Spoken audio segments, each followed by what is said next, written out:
Here is my Yokomo YD-2E. I just finished putting together a couple days ago. I've ran it twice now, and well, with this body, the paint was all chipping away, and since I was using it on this car for now, I just tried to chip away whatever the bad spots were. Painted a copper underneath. There's a couple little spots in the rear. Put some stickers on to cover the holes up in the window. Yeah, that's just something, reuse an old body basically for now until I find the body I want to use. Same with the wheels. That's why they're pink. I mean, they're off my other car. It doesn't really matter for now. I'm still just trying to figure out how to drift.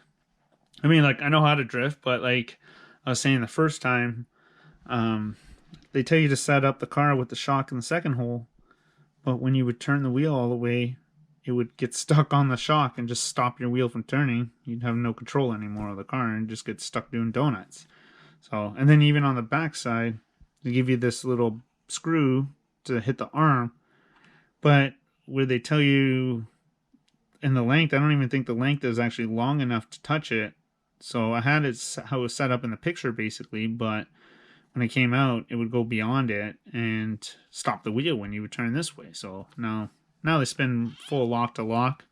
So that's what I'd say for any beginner. Make sure, even like suspension down, suspension up, just make sure that your wheels can always turn in the front, because if not, then you have no control, no steering. Because even if you look down there, that is very close to touching. So that's kind of basically where we were at before, and then once we move the shock, we got a lot more steering angle out of it. So that's basically my only tip that I had, because so far I haven't used it very much.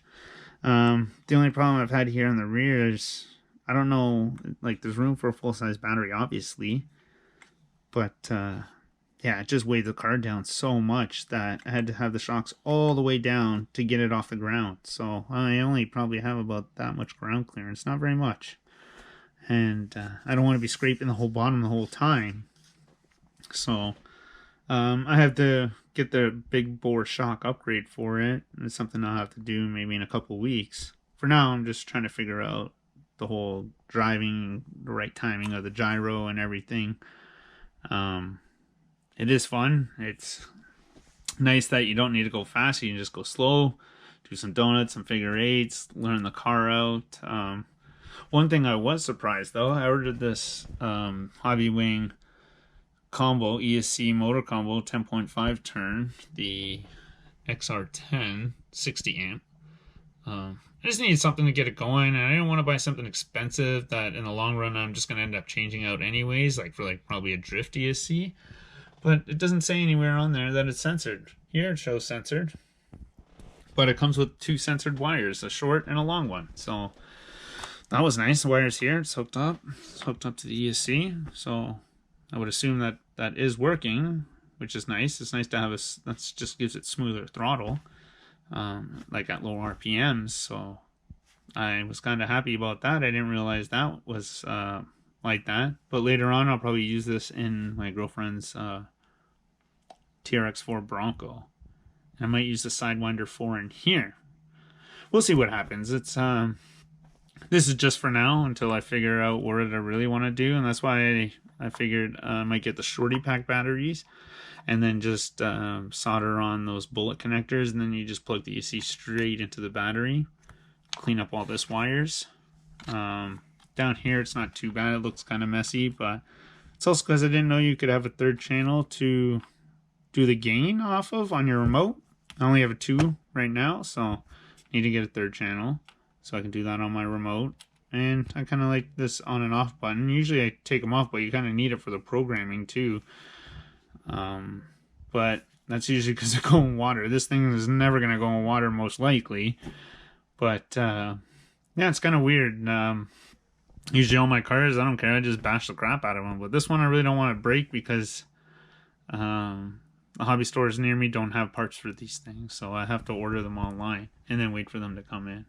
But yeah, so far, really liking it. Like I was saying here in the front, just make sure your wheels don't stop. I mean, I had the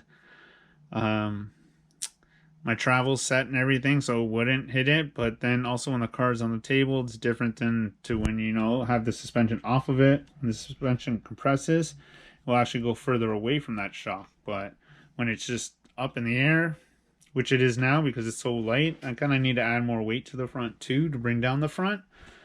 Yeah, I don't know. It's little things like that you're gonna end up having to play with and learn, because everyone's skill is different, and their knowledge about, you know, drifting or whatever. Like, I can drift a real car, but to the RC car, it's a little different, because maybe I should try it without the gyro. I mean, I don't know. I didn't try that yet, but I should probably try it without the gyro. I may have better luck. But you always have to be on the counter steering, right? And we'll see.